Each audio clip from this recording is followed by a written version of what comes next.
Buenas tardes a todos, bienvenidos después de un cierto periodo de ausencia a esta nueva conferencia del ciclo del Instituto Gemológico Español. Es la única conferencia del mes de diciembre, que es un mes atípico por sus vacaciones, sus puentes, sus navidades y otras cosas, pero sin embargo considero que es una conferencia, como las anteriores también lo han sido, una conferencia sumamente interesante que une conceptos de la historia, de la gemología, en este caso de los marfiles principalmente, de las gemas u otros materiales nobles, con el arte y con la historia.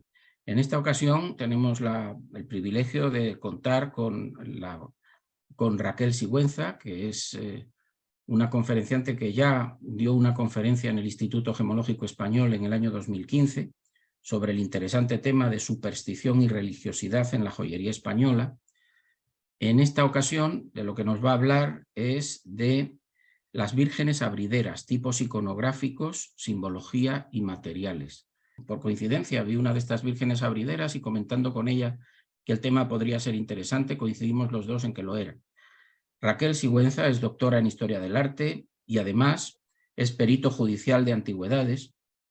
En este momento está terminando su segunda tesis sobre antropología cultural en la Universidad Complutense y sobre todo es experta en iconografía cristiana y también en temas de comercio relacionados con obras de arte, ¿no?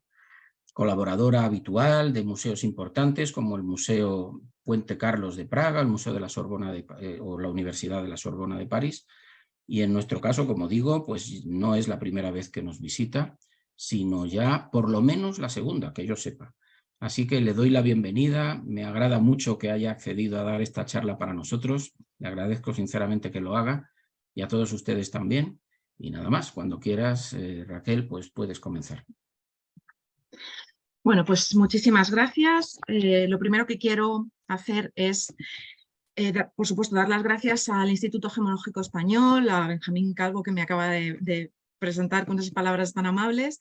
Pues efectivamente, como ha dicho Benjamín y como pueden ver en la primera imagen, vamos a ver a lo largo de esta tarde pues unas esculturas, la verdad es que bastante curiosas, que se dan sobre todo en la Edad Media, pero como vamos a ver también se extiende a lo largo de los siglos, hasta el siglo XIX, su creación, y que son estas vírgenes abrideras, que son, como digo, la verdad es que muy curiosas. Pero antes de entrar en ellas, quiero dar un poco de contexto. Entre los siglos XII y XV aproximadamente nos encontramos en toda Europa un momento en el que se expande el culto a María, porque se entiende que su papel como intercesora entre la humanidad y la divinidad es importantísimo. De hecho, esto se entiende que ella, al ser la madre de Cristo, está más cerca de él y por lo tanto él va a escucharla en el caso de que quiera interceder por esos hombres y mujeres que le piden algún favor. Eso lo que provoca es que surjan una serie de advocaciones, concretamente la que tenemos aquí, es la Virgen de la Misericordia, en este caso. Es una obra que se encuentra, ya lo ven en la imagen, en el Museo de Arte Sacro de Teruel. Está fechada en el siglo XV y se ha atribuido al maestro de Velilla.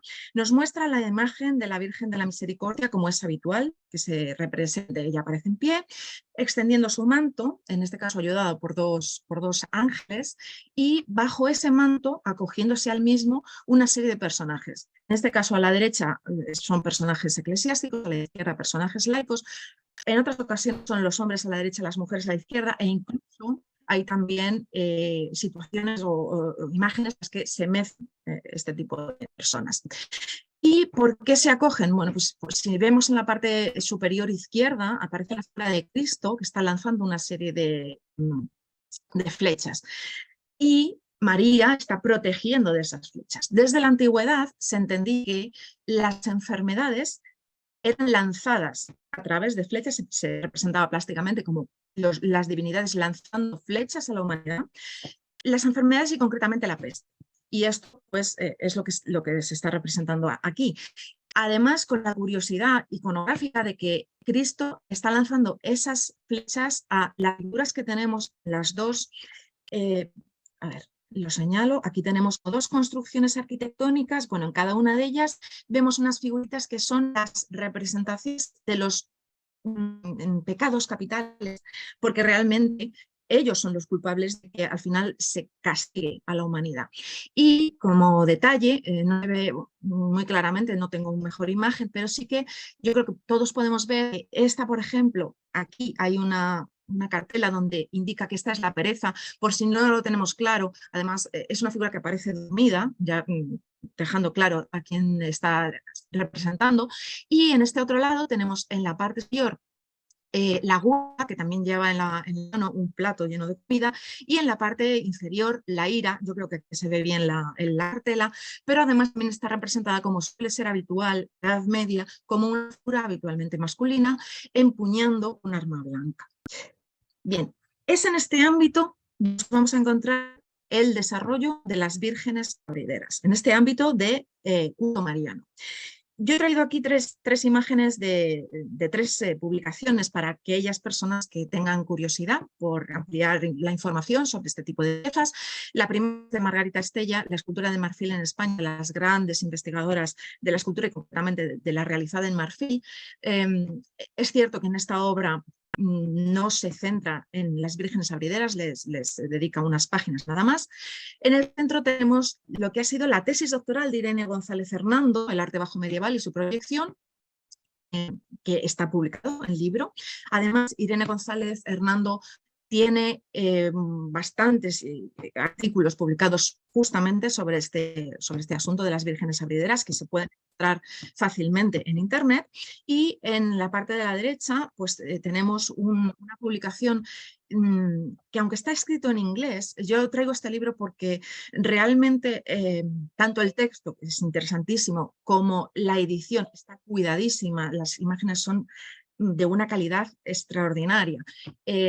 Creo que merece la pena, si alguien tiene la oportunidad siquiera de ojearlo, pues que le echen un vistazo. Words Within, Opening the Medieval Shrine Madonna, de Elina Gerstmann, que también tiene otro tipo de publicaciones dedicadas a esta iconografía de las vírgenes abrideras. Bien, centrándonos ya así en cómo se representan. Existe una serie de características generales que se pueden aplicar a casi todas las vírgenes abrideras. En primer lugar, son piezas que representan a la Virgen con o sin el niño, puede estar en pie o puede estar sentada, como en este caso, y se realizan mayoritariamente en madera, pero también es cierto que existen una serie de vírgenes abrideras trabajadas en marfil. Esto nos lleva a ver, en ambos casos, sobre todo en el caso de la madera, es madera policromada, es madera tallada, policromada, dorada. Vamos a ver también que el marfil está policromado, en ocasiones se conserva, en otras no, esa policromía. Y además la utilización del marfil nos habla primero de el tipo de mecenazgo que supone el tipo de piezas, es decir, es un material caro y por lo tanto nos está hablando de que es encargado por personas de los estamentos, nobles o incluso reyes. Además, durante la Edad Media, los materiales tienen una importancia estética. En el caso del marfil, pues por ejemplo, se asimila por su color muchas veces a la virginidad o la pureza de María. También hay que mencionar que existe una tradición del trabajo del marfil en Europa que se remonta al Imperio Romano y al Imperio Bizantino y que se va a mantener a lo largo de toda la Edad Media. Y por lo tanto este material se utiliza pues, para dípticos, trípticos, cubiertas de libros o altares portátiles, incluso relieves o figuras, muchas veces para la devoción particular. La verdad es que el marfil, la tendencia es, por el propio material, a que se hagan piezas de tamaño más o menos pequeño. Bien, eso por un lado. Por otro lado, precisamente acerca de los tamaños, suelen ser las vírgenes abrideras tamaños más o menos pequeños, pues 30-40 centímetros, las hay un poco más grandes, un poco más pequeñas, y lo más característico, se llaman vírgenes abrideras, es que presentan en su parte frontal, y se ve perfectamente aquí, una hendidura ir desde el cuello, como caso, hasta los, aunque también otras modalidades, y esa hendidura sirve para abrir las vírgenes. En realidad están trabajadas, y lo vemos a la derecha, como cuando se abre es como si fuera un tríptico. En su interior aparecen diferentes escenas, cada una de ellas independientes, pero que todas en conjunto tienen un significado, que después vamos a ver. Entonces, estaba comentando que al abrirlas como un tríptico con escenas separadas y independientes, digamos, porque en realidad en todo el conjunto tienen un significado que después vamos a ver. Bueno, el trabajo de las vírgenes se da entre los 13 y 19, aunque eso también hay que matizarlo, lo vamos a ver después. Y se distribuyen por casi la totalidad de Europa. He traído este mapa donde vemos con estrellitas todos los donde se han encontrado vírgenes abrideras, pues Portugal, España ya lo vemos, Italia, Francia, Austria, Suiza, bueno, hasta Reino Unido, Suecia y Polonia, Alemania. Pero a pesar de esta distribución, lo cierto es que no quedan demasiadas vírgenes abrideras. Aproximadamente hay unas 71 creo que son exactamente, entre las que se conservan, las que han llegado hasta el día de hoy, y aquellas de las que tenemos noticia por documentación o por referencias literarias, pero que no han sobrevivido a nuestros días. También, yo he hablado de unas características generales, pero hay también algunas piezas que son excepciones. Y esta es una de ellas. Esta virgen, la Virgen de Montluçon, de la abadía cisterciense del mismo lugar, en Francia, al noroeste de París, es diferente en varios sentidos. En primer lugar, es bastante más grande, medía, porque la robaron y no sabemos dónde está, si es que sigue existiendo, medía 1,40 m. Por otro lado, el interior era de origen del siglo XIV, la parte externa se cambió en el siglo XIX y, como vemos aquí, yo mencionaba que las abrideras, la abertura va desde el cuello hacia abajo, pero en este caso es claramente que la abertura va desde la cabeza hasta los pies. Hay otras variantes también, por ejemplo, hasta la zona de debajo de las rodillas. Y además, en este caso, hay que mencionar el interior porque no tiene relación o es completamente distinto a lo que habitualmente nos encontramos dentro de las vírgenes abrideras. Ese interior fue descrito en el siglo XVII por una monja que decía que no solo era la Virgen, sino el mundo entero y mucho más, porque acogía el cielo, el infierno y el purgatorio, los misterios del Antiguo y Nuevo Testamento y hasta el juicio final. Es decir, en ese interior se desplegaba desde el momento de la creación hasta el fin de los tiempos. Estas escenas estaban repartidas en pequeños compartimentos y en la parte inferior la imagen estaba sostenida por unas pequeñas figuras a modo de atlantes, y continúa explicando esta monja que se disponían cantando y tocando unos instrumentos musicales, y decía, todas ellas con las bocas abiertas como hornos, por lo que los chicos del lugar, cuando se aburrían, acudían a la iglesia a divertirse lanzando a esas bocas abiertas nueces, trozos de fruta, piedras, etc. Dice además esta monja, y esto nos habla de cómo cambia el pensamiento en cuanto a las vírgenes abrideras que tuvieron éxito en la Edad Media, pero ya en el siglo XVII, que es cuando escribe esta monja, ella dice, la abadesa odiaba la escultura, decía que era fea, vieja, indecente, pesada y que podía caer sin matar a alguien. Y de hecho, al final la cambiaron de lugar, la retiraron a una capilla lateral, pues, para que estuviera un poco más oculta, y ya fue en el siglo XIX, en 1839, cuando se trasladó a una iglesia, también en Francia, la iglesia de Saint-Ouen, donde se decidió cambiar todo el interior, que yo he descrito ahora mismo, para disponer una crucifixión y 12 apóstoles trabajados en cartón piedra. No obstante, también lo mencionaba al principio, la imagen fue robada en 1973 y desconocemos cuál ha sido su final, si es que existe todavía y dónde está. Bien. Centrándonos en los diferentes tipos, hay 3 grupos de vírgenes abrideras en función de lo que representan en su interior. Centrándonos en el primer tipo, las vírgenes que se conocen como vírgenes abrideras de gozo. vamos a ver un par de ejemplos. Estas vírgenes lo que hacen es representar los momentos gozosos de la vida de María. Esto tiene una base literaria que se remonta al siglo XII, cuando surgen los gaudes latinos, que es una serie de alabanzas a los momentos en los que María tiene unas vivencias alegres, y después, entre los siglos XIII y XVI, surgen los gozos, que es igual una enumeración de todos esos momentos que finalizan con una súplica a la Virgen para pedir la intercesión de la misma ante Dios. Tradicionalmente se han considerado que existen siete gozos y que se recogen entre otros textos en las cantigas de Santa María, que escriben en la segunda mitad del siglo XIII, y estos gozos son Anunciación, Nacimiento, Adoración de los Magos, Resurrección de Cristo, Ascensión del Señor, Pentecostés y la Asunción y Coronación de la Virgen María. Imágenes de vírgenes vestideras que traten estos momentos gozosos nos quedan un ejemplar en madera en la Catedral de Salamanca y trabajadas en marfil. Esta que tenemos aquí, que quizás es la más conocida, la Virgen de Ayariz, que se ha admitido que fue un encargo de la reina Violante, la esposa de Alfonso X, que fue quien fundó el monasterio de las Clarisas de Ayariz, con la intención de ser enterrada en ese lugar, aunque no existe ninguna documentación que relacione directamente el encargo de esta Virgen con la reina Violante. Cerrada nos presenta esta imagen, la de la sede sapientiae, es decir, la de la Virgen como trono de sabiduría. Aparece sentada y en su regazo sostiene al niño Jesús, que en este caso bendice con su mano derecha.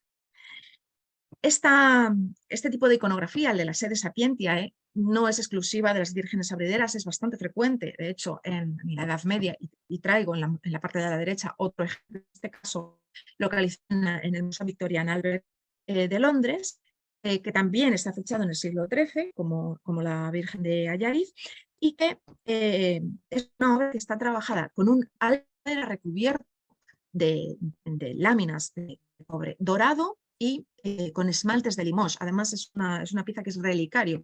En el trono donde está sentada la Virgen con el niño, en la parte posterior tiene una apertura y ahí es donde se localizaba la reliquia, que actualmente ha desaparecido.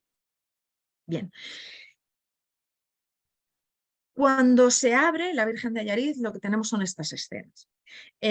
Yo he puesto en la parte de la derecha el ampliado, cada una de las calles, donde podemos ver de izquierda a derecha, en la parte superior, la Anunciación, el momento del nacimiento de Cristo, donde además vemos que todavía quedan restos de la policromía del marfil. Y en la parte de la derecha la adoración de los magos. Después en el centro tenemos la resurrección de Cristo con las tres Marías en el sepulcro, que se ve ahí. En el centro la ascensión del Señor, con una iconografía también bastante habitual en la Edad Media, que es, en la cual solamente se ven los pies de Cristo que está ascendiendo al cielo. Y esto además está relacionado con una leyenda que a mí me gusta mucho, porque cuenta la leyenda que Enrique III de Inglaterra, pues lo que hizo fue donar a la abadía de Westminster la piedra desde la cual supuestamente se había impulsado Cristo para subir a los cielos. Y de hecho en esa piedra estaban marcadas las huellas de los pies de Cristo. Perdón. Y finalmente en la derecha, a la derecha del todo, aquí, tenemos la escena de Pentecostés. Y en la parte inferior, que en realidad corresponde con la parte más alta, la calle más alta del tríptico abierto, en el centro aparece la coronación de María, de nuevo con el velo con restos de policromía azul, y flanqueada por 4 ángeles, 2 y 2 en cada uno de los lados, ángeles ceroferios, es decir, portando velas. Bien.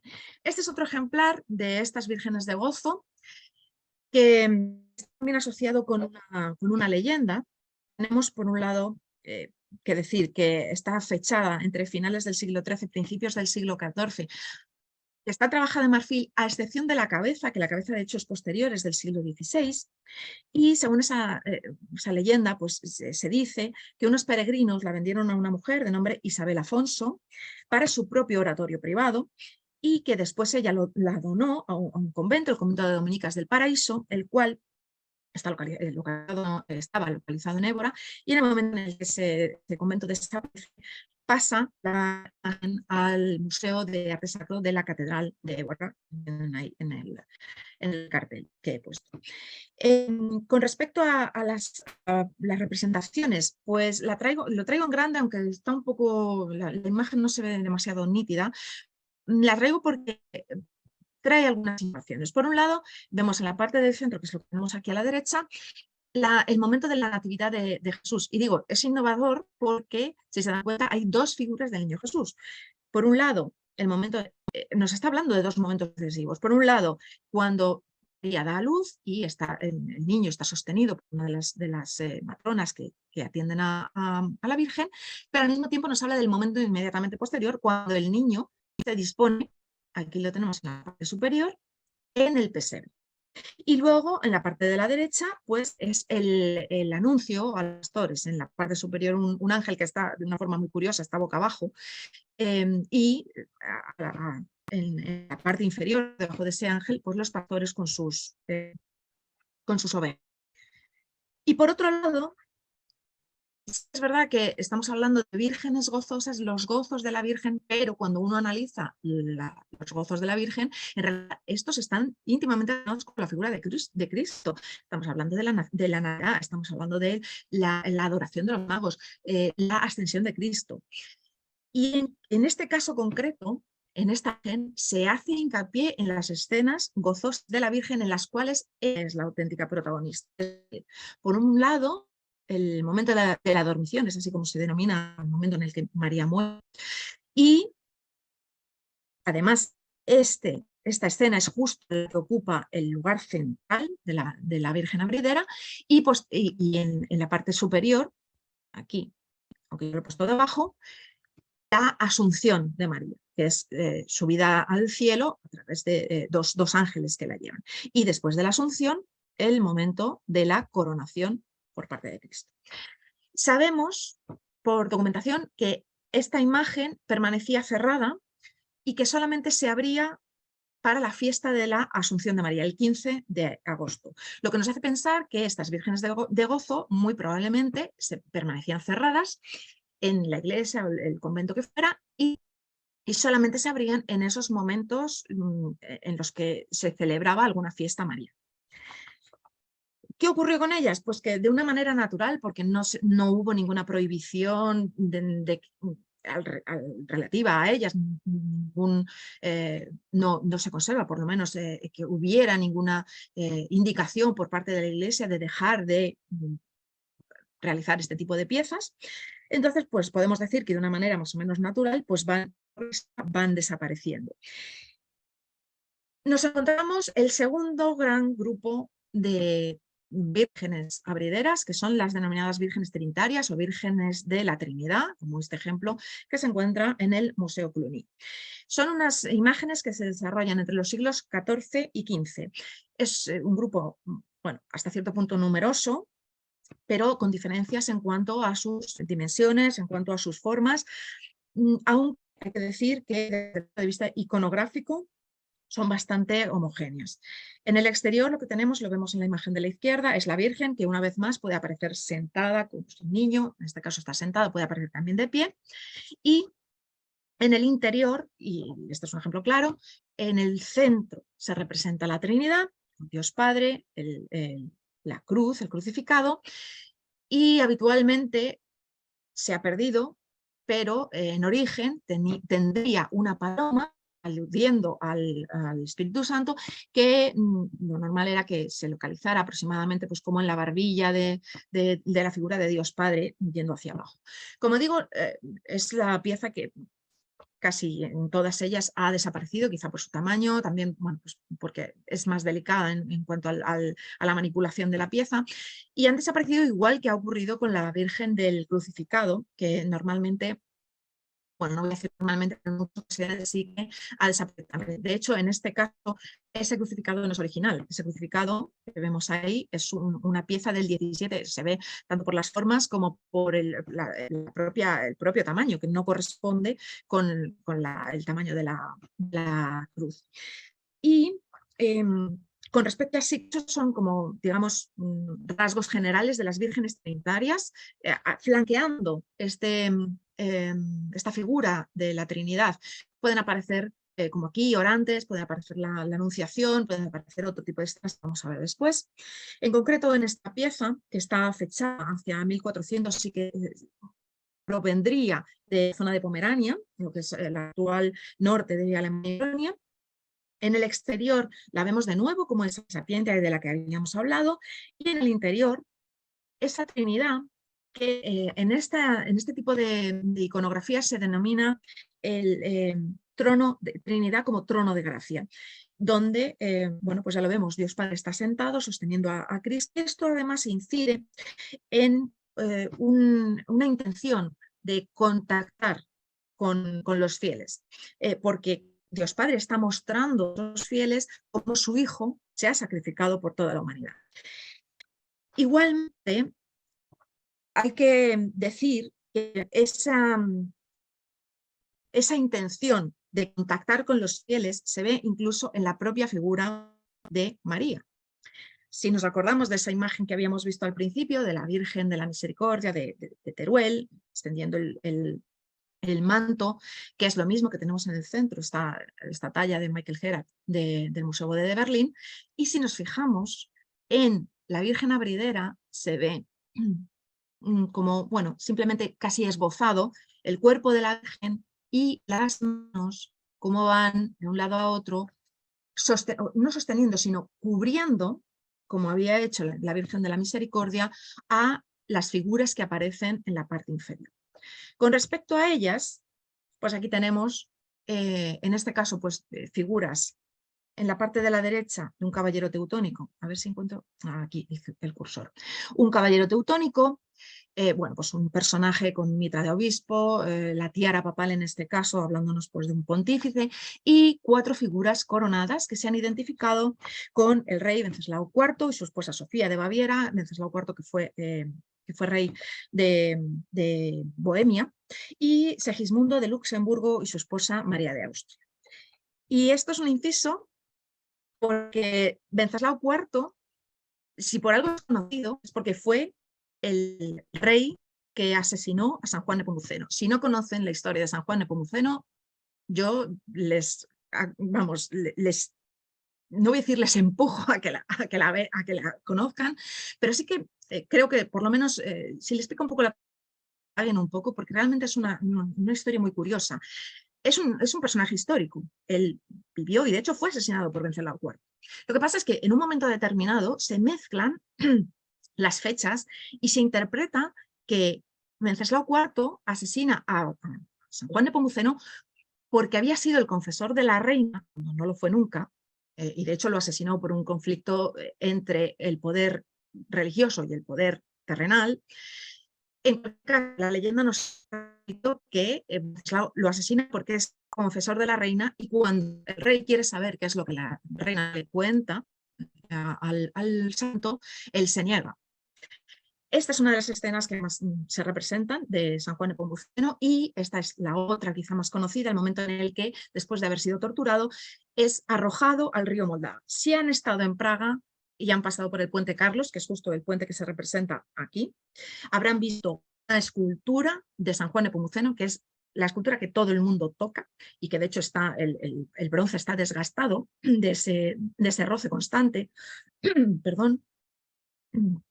Y en cuanto a cómo se representa San Juan Nepomuceno, pues aparece, bueno, pues como lo tenemos aquí, revestido con muceta, con alba, y lo más destacado, y por lo cual vamos a saber que se trata de San Juan Nepomuceno, tiene 5 estrellas alrededor de la cabeza, porque según la leyenda, estando él en el río, después de haber sido arrojado al mismo por orden del rey Wenceslao, surgen de forma milagrosa 5 luces alrededor de su cabeza, que es lo que indican, donde le indica al pueblo de Praga dónde se encuentra el cuerpo del santo asesinado. Y otro de los elementos relacionados con San Juan Nepomuceno es su lengua, es su principal reliquia. Se encontró lo que se creyó entonces en el siglo XVIII, porque es cuando a él se le beatifica y se le canoniza, y en las pruebas que se hacen se abre la tumba del santo y encuentran lo que entonces creen que es la lengua del santo, que viene muy bien teniendo en cuenta que se entendía que había sido el confesor de la reina y por lo tanto el encontrar la lengua del santo era como el símbolo de que él había permanecido callado ante la presión de Venceslao para saber cuáles eran los secretos de confesión de su esposa. Y traigo esta imagen porque desde mi punto de vista la verdad es que me parece una pieza muy bonita. Esto se salió a subasta en una sala internacional, me parece que en 2008, en una sala alemana, Nagel, donde vemos la lengua. Ellos lo catalogaron como un relicario, yo no he visto la pieza, podría ser un relicario, no lo sé, no lo tengo muy claro, o una medalla.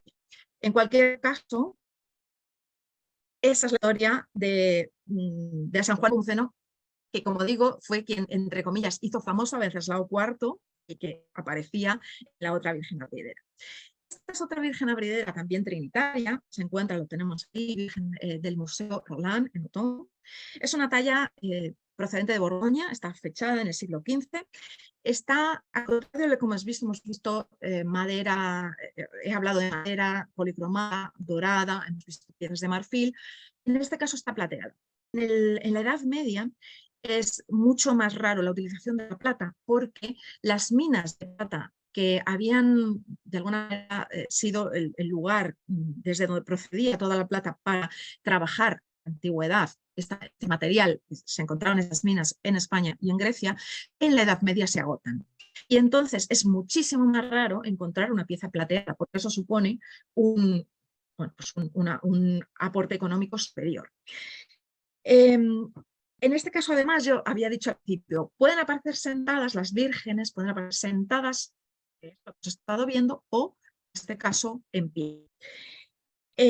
Aunque no está cerrada, pero yo creo que se ve claramente que está de pie, con el niño bendiciendo en su mano izquierda en este caso. Y en la parte interna, pues está muy perdida, pero muy probablemente pues este es el Dios Padre, que formaría parte de la Trinidad, y otras imágenes que sí que se conservan, se entiende que aquí estarían las figuras de la Virgen de la Anunciación y el Arcángel Gabriel. Es decir, es otra de las escenas que aparecen en estas vírgenes trinitarias, la Anunciación. Además, precisamente por esa iconografía, esta talla, en el siglo XIX el clero del lugar pues no estaba especialmente contento con el hecho de que, por la iconografía que representa, las mujeres embarazadas empezaron a tomar la costumbre de acudir a esta Virgen para querer tocarla, pidiendo su intercesión para que el parto fuera bien. Y como digo, pues esto entra de lleno en la religiosidad popular y no terminó de gustar en época decimonónica. Hay otros motivos por los que estas vírgenes tampoco gustan y lo vamos a ver a propósito de esta otra pieza. Esta Virgen, que se encuentra en el Metropolitan de Nueva York, está fechada en el siglo XIV, es de taller o germánico o francés. En el exterior, como se desapiente una vez más, pero ya vemos también que hay diferentes maneras de representarlo. En este caso está amamantando al niño, que lleva en vez de estar bendiciendo, lleva un pajarito en la mano. Y cuando se abre, tenemos de nuevo la imagen de la Trinidad en el centro y escenas a la derecha e izquierda en las dos salas, escenas relativas a la infancia de Cristo. En la parte superior, arriba, tenemos la Anunciación, la visitación aquí de la Virgen a su prima Santa Isabel, el momento del nacimiento, la presentación de Cristo en el templo, la adoración de los magos y en la última escena, el anuncio a los pastores. Ahora viene la explicación de por qué estas vírgenes provocaron rechazo. Entre los siglos XII y XIII se populariza el concepto de la Virgen como templo de toda la divinidad. Esto surge por varios escritores como Adams de Saint Victor en el XII y otros que le siguen, que interpretan el saludo del Arcángel Gabriel a María cuando le dice Dominus tecum, el Señor es contigo, lo interpretan como una alusión al hecho de que la Trinidad al completo quiere habitar en el cuerpo de María. Posteriormente, otros escritores, como Sor Juana de la Cruz, que vive a finales del siglo XV, principios del XVI, escribe el Sermón de la Natividad del Salvador, donde dice, así de una forma muy básica, ella explica que las tres personas de la Trinidad, Dios Padre, Cristo y el Espíritu Santo, no pueden estar de forma separada y por lo tanto, en el momento en el que Cristo se encarna en el vientre de María, pues significa que la Trinidad al completo lo hace también. Plásticamente, ¿cómo se representa? Pues a través de estas vírgenes abrideras. Yo creo que es bastante evidente. La propia Trinidad se encuentra dentro del cuerpo de la Virgen María. Y este tipo de reflexiones o de ideas, pues la verdad es que terminaron incomodando a una parte de la Iglesia porque veían que se invertía la jerarquía existente entre Dios y la Virgen, al ver que ella era la portadora de la Trinidad. Ocurrió que a partir del siglo XV y hasta el siglo XVIII surgen una serie de escritores, de teólogos que luchan contra esta idea. En el siglo XVI, el Concilio de Trento insiste en que las imágenes tienen un valor didáctico, pero dicen, bueno, realmente son los obispos, dan como cierta libertad, son los obispos los que pueden censurar determinados tipos de imágenes y en caso de duda podrán acudir al pontífice para que dictamine qué es lo que se ha de hacer. De esta manera surgen una serie de tratados, destacando en 1570 el Tratado de Molanus, que se titula Tratado de las Imágenes Santas y que de hecho fue recomendado a partir de 1610 como una guía iconográfica, teniendo una influencia enorme en todas las representaciones iconográficas, de forma que vemos que a partir de ese tratado se lucha contra representaciones como las que tenemos aquí. La Trinidad trifacial, de las cuales se observan muy pocos ejemplares, esta es del Museo Nacional de Arte de Cataluña, y además las que se conservan no suelen tener una calidad extraordinaria, pero son muy interesantes precisamente por la iconografía que presenta. Bien, digo, se lucha contra esta representación de la Trinidad trifacial, las hay también trinidades tricéfalas, lo cual, pues, que la Trinidad aparezca con tres cabezas, pues recordaba al cancerbero, recordaba a una serie de monstruos que son más propios de los bestiarios medievales, y en el caso de la Trinidad trifacial, pues lo vemos en la parte de la derecha, que así también se representa en el caso de la Divina Comedia la imagen de Lucifer. Por lo tanto, a partir del Tratado de Molanus, se tiende a eliminar completamente este tipo de representaciones. De hecho, el Papa Urbano VIII, en 1628, dicta que no solamente hay que dejar de representar la Trinidad de esta forma, sino que además hay que eliminar todas aquellas piezas que se encuentren con esta iconografía. Y por eso, ya digo, son escasas las que se encuentran hoy en día. Y por eso también, junto con esta lucha contra la Trinidad trifacial, va a haber también una lucha contra la representación de las vírgenes abrideras.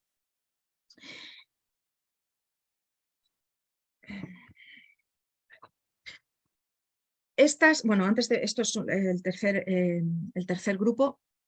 Termino con las vírgenes abrideras trinitarias. Desde el siglo XV decae su producción por los asuntos que estoy comentando y no solamente dejan de realizarse, sino que además, como ocurre también con las trinidades trifaciales, empiezan a destruirse las vírgenes abrideras trinitarias que se localizan, en ocasiones se sellan para que no se pueda abrir el tríptico o se convierten en otro tipo de piezas como pueden ser relicarios.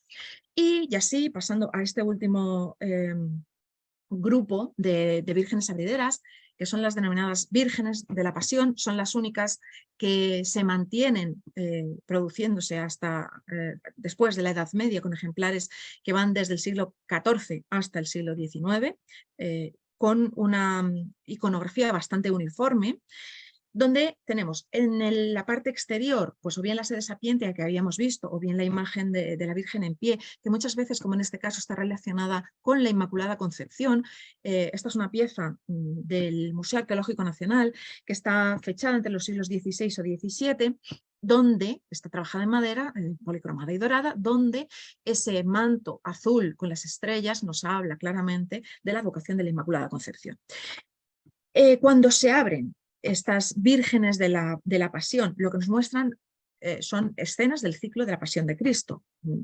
En este caso ha perdido las dos escenas centrales, estas dos no se conservan, pero sí que tenemos aquí la oración en el huerto de los olivos y aquí el entierro. Tenemos imágenes de este tipo de vírgenes, tanto como la tenemos aquí, la Virgen con el tríptico, en este caso no entera, sino simplemente en el pecho, que esto también se relaciona con los momentos dolorosos de la Virgen María, es decir, qué mejor lugar para representar esos momentos dolorosos que la zona del pecho. Entonces, por un lado tenemos este tipo de imágenes, pero también podemos encontrarnos como tenemos aquí, que sería como un dentro de un tríptico. Esta pieza, que perteneció al convento de Carmelitas de Cuerva en Toledo, se ha identificado con una pieza, una talla de escuela castellana fechada en el siglo XVI, era dorada y policromada, donde el armario, podemos llamar, representa, cuando se abre, a la Virgen Inmaculada, pisando el creciente lunar y rodeada por cabezas de angelotes, como se ve aquí, el creciente lunar y los ángeles. Y luego varios santos en las alas y debajo la imagen de María Magdalena meditando. Ahí vemos que tiene un libro abierto y va siguiendo con el dedo la lectura. Justo detrás, ella está acodada, la cabeza apoyada en la mano, y justo en la altura del codo aparece otro de los símbolos parlantes, que es la calavera. Y además de esta apertura de este armario, podemos decir, pues una segunda apertura que una vez más se encuentra, se localiza en el pecho de la Virgen María, que la verdad es que es una pieza, estas esculturitas son una talla diminuta. Aquí podemos ver una vez más la oración en el Monte de los Olivos. Aquí tenemos el del Calvario. Esto podría ser, no sé bien, pero podría ser la crucifixión.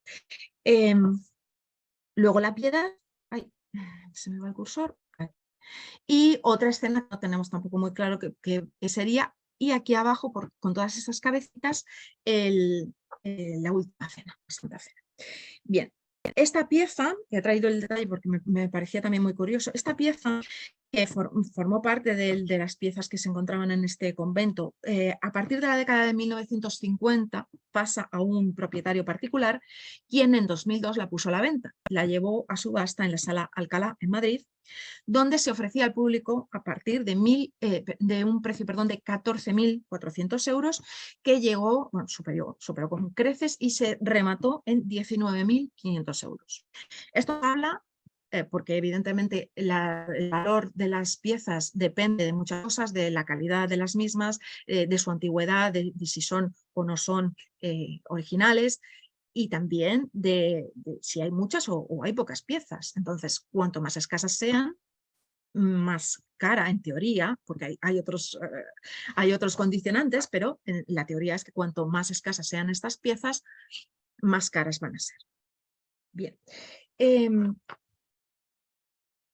En general, las vírgenes abrideras tienen un gran éxito para los coleccionistas a partir del siglo XVIII y sobre todo en el siglo XIX. Si nos paramos a pensar, pues la verdad es que son unas piezas que llaman mucho la atención para cierto tipo de coleccionistas, porque son pequeñitas, porque además tienen como esa idea de abrir y encontrar como un tesoro detrás, en ese tríptico que no se ve a simple vista, y por lo tanto, en estos momentos, sobre todo durante la época decimonónica, son muy buscadas hasta el punto de que se empiezan a hacer réplicas, se hacen vírgenes abrideras siguiendo las originales de la Edad Media, pero que están datadas en el siglo XIX. Esta que traigo aquí, que se encuentra en el Walters Art Museum de Baltimore, es una pieza un poco bueno, delicada, porque realmente de forma tradicional se ha considerado una pieza que se realizó entre finales del siglo XII y principios del siglo XIII, estaba en marfil, como se ve claramente, pero desde finales de la década de 1990 está la posibilidad de que en realidad se trate de una creación historicista del siglo XIX. En todo caso, en el exterior, sí que es verdad que no hemos visto hasta ahora una representación como esta. En el exterior, la Virgen sentada, en este caso no es el Niño Jesús, sino Cristo adulto en su regazo, y en la parte de la derecha vemos lo que se despliega cuando se abre el tríptico. En la parte de abajo del todo, en este zócalo, aparece la escena de la Natividad y luego toda una serie de escenas relacionadas con la pasión y muerte de Cristo. Desde el lado de la izquierda tenemos de arriba hacia abajo Cristo ante Pilatos, el camino del Calvario y la flagelación, ahí se ve la columna, el Cristo atado a la columna. En la parte del centro, la crucifixión y luego aquí tenemos el Santo Entierro. Y en el ala de la derecha, igual de arriba abajo, la resurrección, las Marías ante el sepulcro y la aparición de Cristo ante la Magdalena en lo que se conoce como el Noli Me Tangere. Tanto éxito tuvo concretamente esta imagen, independientemente de si es original de época medieval o una recreación decimonónica, que sí que en este momento, en el siglo XIX, se van a hacer varias réplicas que siguen exactamente esta imagen. Por ejemplo, tenemos una en el Museo del Louvre y otra en Rouen. Y de hecho, es tanto el gusto por este tipo de piezas que en el siglo XIX, de nuevo utilizando marfil, en el siglo XIX las réplicas que se hacen no van a ser réplicas en madera, van a ser réplicas utilizando marfil, y gustan tanto que además de hacer las vírgenes, nos podemos encontrar con imágenes como estas. Lo que tenemos, bueno, las dos han sido subastadas en Sotheby's ya hace años. El de la izquierda, en marzo de 2007, es un monje trabajado en marfil. No tengo la imagen del monje abierto, pero sí que se ve que por debajo de la cintura, aquí tenemos el cíngulo, y por debajo se ve la apertura, y lo lógico, bueno, aquí aparecen como las bisagras a un lado y a otro. Bueno, pues lo lógico sería que nos encontráramos unas imágenes como tenemos en la parte de la derecha. Ambas imágenes son del siglo finales del XIX o principios del XX, se las fechó la sala. Y cuando hablamos de este tipo de piezas puestas a la venta, a día de hoy, esto es una excepción. O sea, esto, como digo, 2007, no tengo la fecha de la imagen de la derecha, pero es antiguo ya, o sea, es una venta antigua, porque de hecho no se conserva, en la página web de Sotheby's no se conservan los datos de esta pieza. Entonces, no es fácil encontrar, bueno, no es fácil, diría que es imposible encontrar vírgenes abrideras en el mercado. Sería como encontrar una aguja en un pajar, por decirlo de una forma muy coloquial, pero sí que nos podemos encontrar otro tipo de piezas trabajadas en marfil, tanto dentro como fuera de España, en salas de subasta. Traigo esta, que además es relativamente reciente, es del año pasado, y la traigo porque aquí se menciona calavera en marfil y dice, se adjunta certificado CITES, porque no se puede comerciar con el marfil libremente. El marfil, ahora mismo, el elefante, es una especie que se encuentra amenazada, en peligro de extinción, y para poder comerciar con ello, bueno, el comercio está, empezando porque el comercio a nivel internacional está prohibido del elefante. Pero surgió esta convención, la Convención sobre el Comercio Internacional de Especies Amenazadas de Fauna y Flora Silvestres, a la que se ha acogido España. Son en total 183 países los que han firmado esta convención, que sirve precisamente para eso, para evitar el comercio ilegal de estas especies amenazadas. Y en el caso concreto del marfil,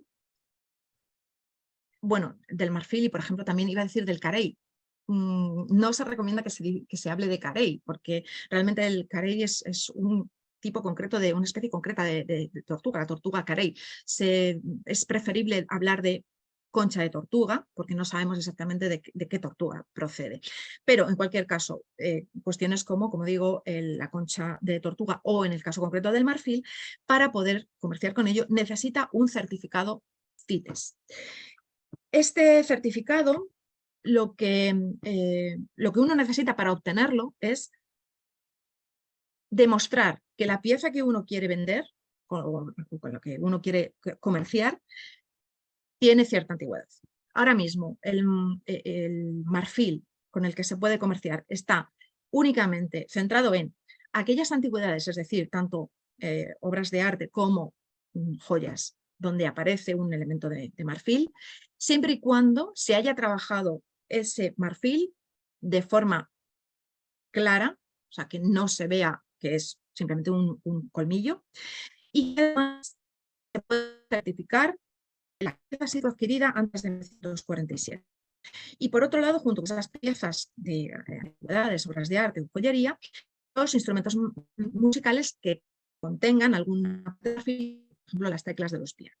Cuando uno tiene un tipo de piezas de este estilo y quiere comerciar, necesita antes un documento, un certificado, el certificado CITES. Con lo cual, hay que ir, en este caso, al Museo para la Transición Ecológica, que es el que va a tramitar ese certificado. Y una vez se ha ofrecido la documentación necesaria para comprobar que, lo que acabo de decir, que se trata de una pieza o joya y que tiene esta determinada antigüedad, una vez tenemos eso, pues sí, se puede conseguir el certificado. Bien, con este recorrido yo creo bastante rápido, pero sí que espero, si es posible, por lo menos me gustaría a mí, que les haya al menos picado la curiosidad acerca de las imágenes de las vírgenes abrideras y que, bueno, pues tengan, si tienen ese interés, pues que acudan a los libros que les he mencionado para poder ampliar un poco más. Muchas gracias. Pues muchas gracias, Raquel.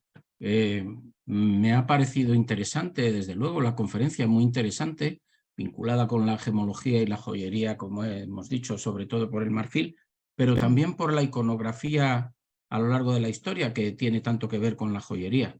Yo no sé si alguien de los presentes quiere hacer alguna pregunta. Este es el momento. Buenas tardes. Hola, Marian. Bueno, enhorabuena por la conferencia. ¿Cómo no iba yo a decir algo de esta conferencia? Porque es maravillosa lo que hemos descubierto. Vamos, totalmente desconocido.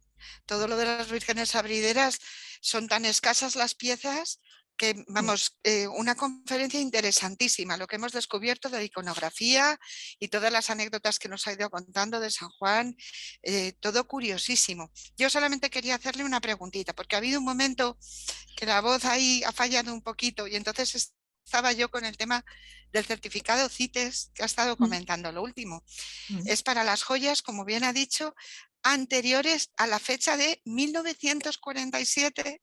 47, sí.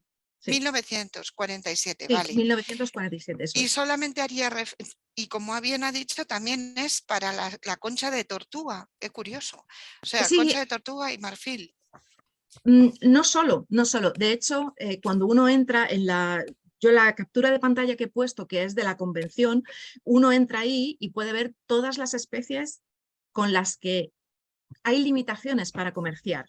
O sea, por ejemplo, pues un jaguar. O sea, evidentemente esto no tiene relación con el arte ni con la joyería, pero ahí, en esa convención, se recogen una gran cantidad de animales y de plantas con las que no se pueden comerciar. ¿El coral? ¿Y el Pues, coral?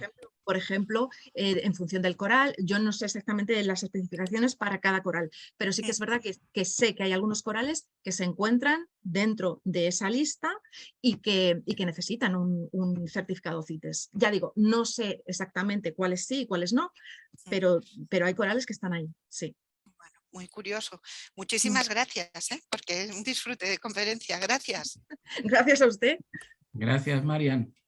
Así que, si no hay más preguntas, yo lo que quiero es, como siempre, agradecer a todos la presencia, agradecer a Raquel la magnífica conferencia. A mí me ha encantado. A mí me ha parecido muy bonita, muy interesante la conferencia. No, también, como dice Marian, para mí muy desconocido este tema de las vírgenes abrideras y sorprendente.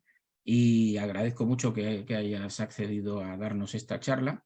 Y por último, como ya es la última conferencia antes de Navidades, pues lo que deseo es que paséis todos unas felices Navidades y volvamos a encontrarnos en enero. Si no hay nada más, pues aquí nos despedimos. Muchas gracias, Raquel, y muchas gracias a todos por haber asistido. Muchísimas gracias. Felices Gracias. fiestas. Felices fiestas a todos. Feliz Navidad. Adiós. Adiós.